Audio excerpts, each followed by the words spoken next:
Yan naman ang mainit na balita mula sa mundo ng politika. Umani ng matinding reaksyon mula sa netizens ang kumakalat na balita online na umano'y pumanaw na si Ferdinand Bongbong Marcos Jr. Sa iba't ibang social media platforms, mabilis na nag-viral ang mga posts at video na nagsasabing may malaking pangyayari umano sa Malacanang. Dahil dito marami ang nagulantang at agad nagtanong kung totoo nga ba ang nasabing balita. Kasabay ng isyong ito, sa usapan din ng umano'y pagpunta ni Sara Duterte sa palasyo na lalo pang nagpaigting sa haka-haka ng publiko.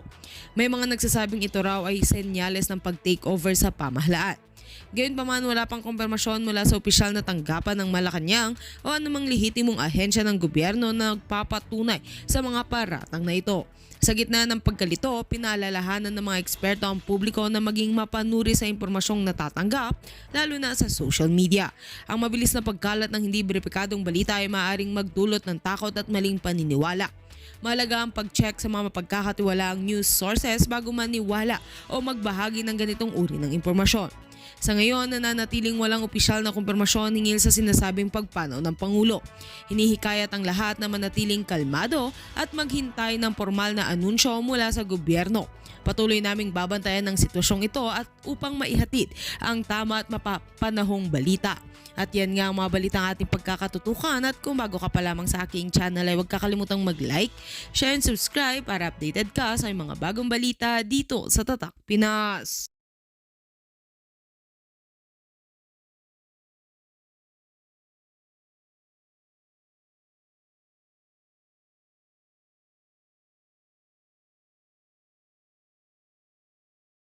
Wala si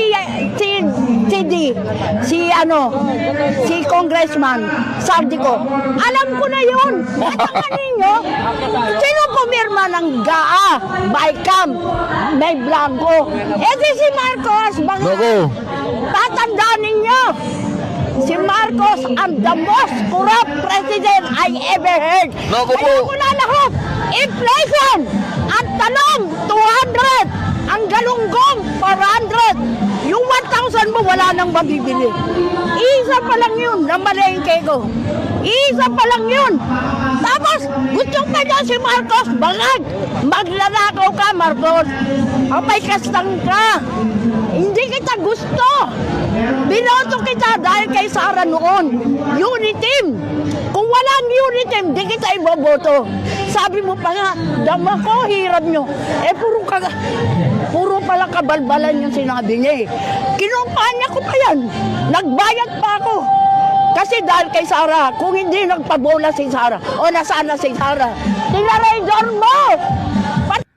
Nako mga kare, galit na po yung ali. Yung 1,000 pesos, wala na nga naman mabibili ngayon, yung 1,000. Yung 1,000 ngayon, pantip na lang dyan sa may parking area, nako. May nagsampala na! Yun! May nakonsensya na! Yun! May nagpakamatay pa! Wala. Marcos, kailan ka magpapakulong? Kailan ka mababa dyan? Kailan ka magpapakamatay?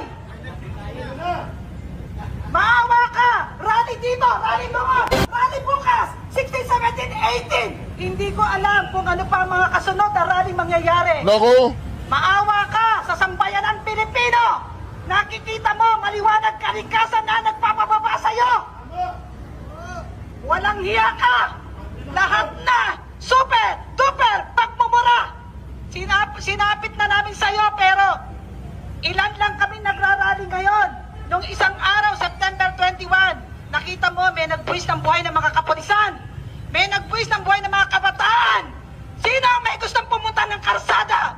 Wala, kahit ako! Isang nanay, isang ate, isang tax na nagbabayad sa putang inang gobyerno na to. Maraming namamatay. Ano? Pag namatay ang apo mo, Marcos, saka ka pa nagkikilos? Maawa kayo! Maawa ka sa mga kapulisan na nagbabantay sa mga rally na nagbubuwis ng buhay! Hindi namin gusto magpunta sa karsada. Maraming salamat sa iyo, Sardico. Ipagdadasal ka ng sambayan ng Pilipino. Alam ko sa mga oras na to na nagsalita ka, hinahanap ka na ng Interpol. Samantalang ang mga nagkurap, tunay na nagkukurap sa gobyernong ito, hindi pinapahanap. Nandito lamang sa Pilipinas. Alam ko, sa darating na 16, 17,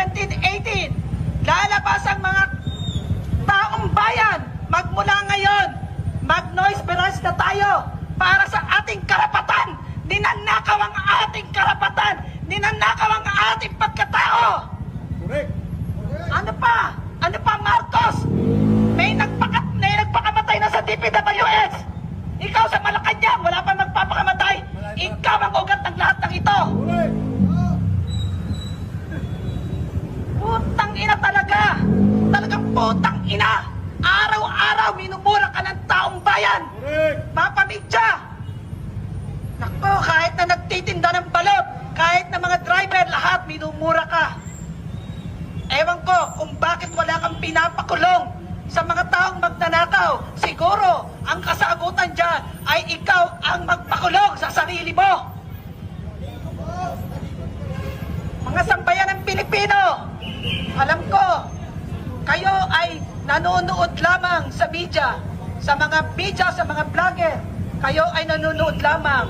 Pero ngayon, lumabas na kayo para ipaglaban natin ang ating karapatan. Karapatan na ninakaw ng gobyernong ito. Wala man lang ginawa to. Putang ng blood control yan. Dati nung nagrarally kami, pinag-uusapan, BICAM, El Policare, PhilHealth, SSS, walang nangyari. Kaya mapapaputang ina ka talaga. Ngayon, blood control, nawatay na mga tao. Mga sasakyan, naglubugan, naglutangan. Kailan ka bababa, Marcos? Marcos, magkaroon ka ng utang na loob sa mga taong bayan. Wala nang ibang kasagutan sa nangyayari ngayon kundi mag-resign ka. Huwag mo nang ipahanap si Saldico. Huwag mo nang ipahanap dahil hindi ka papayagan ng Diyos na makita mo si Saldico. Kung papatayin nyo ang taong, ay nako, ang taong nako konsensya. Kung ipapatay mo pero wala na. Hindi ko malaman kung ano ang mga pinagsasasabi mo sa media. Hindi ko malaman kung ano yung 20 pesos na binibenta mo sa Cebu na bigas. Tama ba yon? Hindi ko maintindihan. Walang kaso. Walang ebidensya kay Martin Romualdez. Sinong ginagago mo? Talagang mapapaputang ina ka. Talaga. Marcos, mag-resign ka na. Ikaw lang ang ugat nito. Maraming salamat po. Nako, malulupit po yung binitawan ni ma'am. No? Ang nag-deliver papunta sa O, yan po si Saldico ha. Intayin daw po natin yung part 4. Magandang hapon po. Inilabas ni dating Congressman Zaldico ang anyay mga resibo na tumatanggap umano ng kickback sina Pangulong Bongbong Marcos Naku. at dating House Speaker Martin Romualdez mula sa budget insertions. Sinabi rin ni Ko na wala siyang natanggap na kickback at lahat napunta sa Pangulo at kay Romualdez. May hamon din sa Ombudsman ang dating kongresista at nakatutok si Jonathan Andal. totoo po yung sinasabi. Ang mga litratong ito ng mga hilera ng mga maleta, resibo raw ni dating Congressman at House Appropriations Committee Chair Zaldico sa kanyang diretsang pagdawit kina Pangulong Bongbong Marcos at pinsan nitong si dating House Speaker Martin Romualdez sa mga aniyay budget insertion. Sabi ni Ko, record ito ng deliveries na ginawa niya at ng kanyang mga tauhan. Wala pong perang napunta sa akin. Lahat po ng insertion napunta sa ating Pangulo at Speaker Martin Romualdez. Ako lang at ang aking mga tao, sila Paul Estrada, Mark Tiksay, at ang aking mga security ang nag-deliver papunta sa bahay nila Pangulong Bongbong Marcos at Speaker Martin Romualdez sa North Forbes Park, South Forbes Park hanggang sa Malacanang. Hindi direktang sinabi ni Ko na pera ang laman ng mga ito, pero sinigundahan niya sa video ang pahayag ni Orly Gutesa sa Senado na nag-deliver daw siya ng mali-maletang pera sa bahay nila Ko at Romualdez. Sa affidavit ni Gutesa, sinabi niyang nag-deliver siya roon ng mahigit 40 maleta ng pera na tinawag niyang basura. Si Gutesa ang surprise witness si Senator Rodante Marcoleta sa Blue Ribbon Committee hearing noong September 25. Totoo po yung sinasabi ni Orly Gutesa na nag-deliver siya sa Forbes Park. Totoo din po ang sinasabi ni Orly Gutesa na nag-deliver siya sa Malacanang nung siya ay nasa Senado. Sabi pa ni Ko, sa 100 bilyong pisong isiningit umano sa 2025 budget, ang nakuha raw ng Pangulo, 25 billion pesos. After po ng approval ng budget sa General Appropriations Act of 2025, nagtanong po ako sa DPWH kung magkano ang kailangan na ibigay sa Office of the President o ang SOP na bigayan? Ang sinagot sa akin ay 25%. Ang ibig sabihin nito, 25% ng 100 billion ang SOP na kailangan ibigay kay BBM mismo. Nako, In total, 25 billion ang napunta kay Pangulong Bongbong Marcos. May hamon naman si Ko kay Ombudsman Jesus Crespin Remulla. Patunayan niya ngayon ang pronouncement niya. Imbestigahan niya ang fraternity Brad at ang kanyang kaibigan na si Speaker Martin Romualdez. Imbestigahan din niya si President Bongbong Marcos. Sabi nga ni BBM nung SONA, let's do it right at mahiya naman kayo. Yun. Hindi po ba? May panawagan din siya sa Senado. Nananawagan din po ako sa Senado na imbestigahan ang 100 billion insertion ni Presidente. Alam ko po na hindi gagawin ni Ombudsman Remulla ang hamon ko. Pero magaling ang Senado sa investigasyon at ako ay naniniwala na dahil sa kanila, lalabas ang katotohanan. Tinanong ng GMA Integrated News ang abogado ni Ko kung ano ang nagtulak dito na basagin ang katahimikan. Sabi ni Atty. Ruy Rondain, hindi niya pa masagot ito dahil hindi pa raw niya nakokontak si Ko simula kahapon. Para sa GMA Integrated News, Jonathan Andal na... nako mga ka-reaction. Talagang ang nakikita po natin ngayon, yung naratibo ay na kay Saldico mga ka-reaction. Ang tanong, ito po ang tanong mga ka-reaksyon, hanggang kailan matitiis ng mga Pilipino itong ginagawa po ng administrasyong Bongbong Marcos?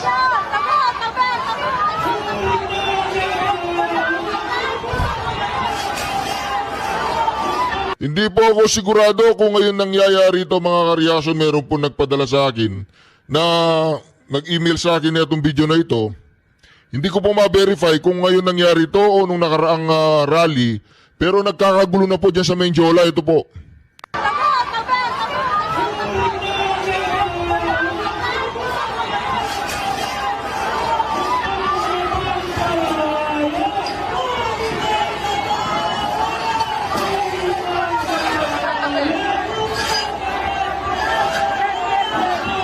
Feeling ko mga ka-reaction, hindi po ngayon ito, pasensya na po kayo na ipakita ko sa inyo. Feeling ko hindi po ngayon ito mga ka-reaction. Pero balita ko mga ka-reaction, maglalabas po si Saldico. Maglalabas po si Saldico ng susunod niyang video ay mahaba. Mahaba po mga ka-reaction. Kaya dito, inaabangan po natin kung kailan niya ilalabas kasi yung kanina mga ka-reaction ay medyo maikli lang po. Kasi marami nagsasalita ngayon which is good, 'di ba? At napakaganda na bawat Pilipino ay nakikita ko na a lot of people are really talagang magrarally ngayon at pupunta diyan at talagang sisingilin talaga ang gobyernong ito. Pero ang naririnig ko kasi sa kanila, anybody but Sara Duterte, 'di ba? Well, that's their opinion. Payaan mo sila. Ang saligang batas hindi opinion, batas 'yon. At ang sinasabi ng saligang batas, kapag nag-oust si Bongbong Marcos, ang presidente ay si Inday Sara, ang vice president, right? So, it doesn't matter what your opinion is. Ang kagandahan ng ating saligang batas ay hindi siya steady siya, no? Hindi siya it's not subject to the whims and caprices of anybody there. Unfortunately, that was what has happened with Bongbong Marcos's administration, where the law hasn't just been bent, it's been mangled beyond recognition. No? So, it's very important for us to speak out because more so kasi yung nakita natin, no. For me personally, no. Sino ba nakita natin na nalulunod diyan sa typhoon noon? 'Di ba mahihirap? Sila 'yun yung mga bahay nila na natagpi-tagpi wala silang kapasidad na pumunta sa Manila at mag-rally or mag-social media or ganon. So boses nila tayo, magsalita tayo para sa kanila kasi sila hindi nila kaya, 'di ba?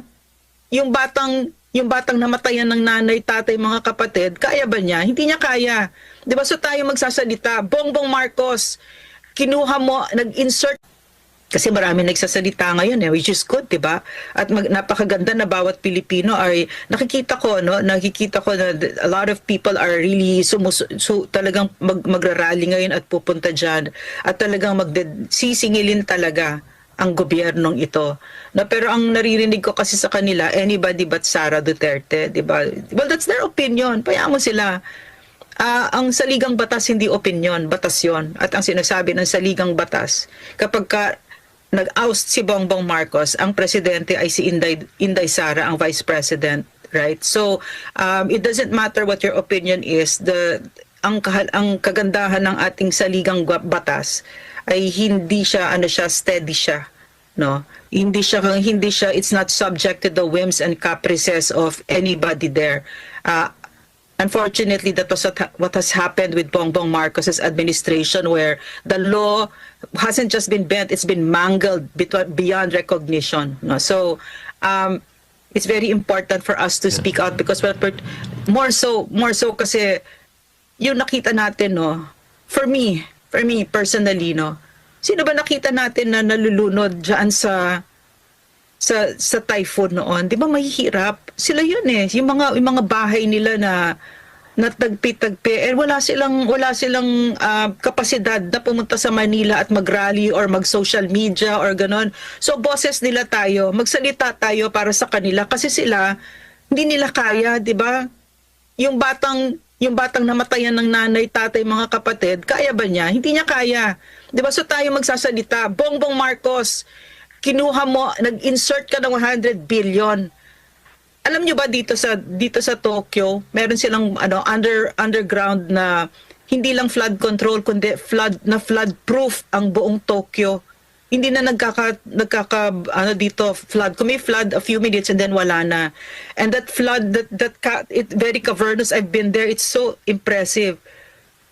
It's only worth 88 billion. Can you imagine? 88 billion pesos. Kung hindi magnanakaw ang mga politiko natin, kung hindi magnanakaw ang Pangulong yan, maraming hindi namatay, maraming hindi nawalan ng bahay, ng mga kamag-anak. So, that's the burden of the presidency, which is why I don't even know why anybody wants to be president, no? Except pag magnanakaw ka. Yun yung rason kung ba't mo gusto maging president. Yung mga buwisit na yan, 'di ba? So, imbis na magsilbi ng maayos, kasi na-experience namin yun kay PRRD eh. You know, the joy of serving, there's no price tag to it. There's no price tag to it. No? At saka ano ba namang kailangan mong pera? Diba, gaano ba kadami ang kailangan mo? Yan ang mahirap sa Pilipino. I'm really sad to say this, because having lived here in Japan for 8 months already, no? Kasi pag umuwi ako dyan, papa-aresto ako ni Marcos. Bakit? Kasi nagsasabi ako ng katotohanan, 'di ba? So anyway, having lived here, nakita ko, no, we're saying that Marcos is magnanakaw, etc. Lahat ng mga yan magnanakaw. Pero sino ba nagbumoto diyan? 'Di ba tayo? At nakikita ko yung difference, no, na ang Pilipino talagang mukhang pera, no? Sad to say. Ang lipunan natin, mga scammers, mga matapobre, mga social climbers, mga pwedeng bilhin. 'Di ba? Ilan ba yung nababribe na yan? 'Di ba nasya-shock tayo na, di ba dati galit na galit ka kay Marcos? Bakit ngayon? Percy Sendanya, Akbayan, 'di ba? Akbayan, galit na galit kayo kay Marcos. Magkano ang suhol ang tinanggap ni Percy Sendanya para sa pirma niya, para sa impeachment ng Vice President? O hindi ba magnanakaw 'yon? 'Di ba? So, it's not possible here in Japan. So I really think that if we love our country, we should really have this very deep soul searching about why it is that we had a president like that. Yes. The worst kind of human being ever. No truth. He has no capacity for truth. And that to me is terrible. It's a terrible character trait, no? The worst. Why is it possible for the Filipino people to have had a president like this, while it's impossible here in Japan to have a president like that? A person like that is not possible in Japan na aakyat yan sa lipunan. Lalo na maging head nila, maging prime minister, never. Hindi papayag ang mga Hapon. At saka yung ganyang klaseng tao sa Japan, magpapakamatay yan pag naging ganyan siya. Dorobo, magnanakaw. So we really should have a very soul searching as a nation for why this has happened, because it's not just Marcos, no, it's It's also us. It's also in our traits, because why is this possible? Our leaders are a reflection of who we are as a people. So we really need to understand why it was possible for us to have a leader like that. Terrible, the worst kind of human being ever. You think, Doc, his leadership has to do something with some of the government officials, like including Bryce? He's not scared to lose 150 million for betting, for displaying all this money on the billiard table. You think it's because of his... Wala na silang takot eh. Yeah. Pagdating sa pera. Yes, definitely. No, I hope I understood your question right, because I can only see it from my perspective as somebody who worked under PRRD, no, as an appointee of PRRD, and worked with him very closely in all those years that he sat in office. And you know, we were so scared of him. He had that moral ascendancy. No, because I saw him kick undersecretaries who were corrupt. I mean, like literally kick them. Sinipa niya. Galit na galit siya. So talagang lahat kami, at saka pag kumakain kami with PRRD, I say this story often because it was our lived reality. That he would say, no, ito lang ulam natin, no? Tsaka simple lang ulam natin. Kung anong kinakain ng simpleng tao, no? Meron tayong fried chicken, meron tayong sabaw, meron tayong whatever. Tapos sasabihin niya, kasi okay naman yan, kasi hindi natin pera yan, pera ng taong bayan yan. In other words, sineryoso namin yon, kasi leader namin siya. Eh kapag ka leader mo magnanakaw, katulad ni Bongbong Marcos, na pagka pumunta ka ng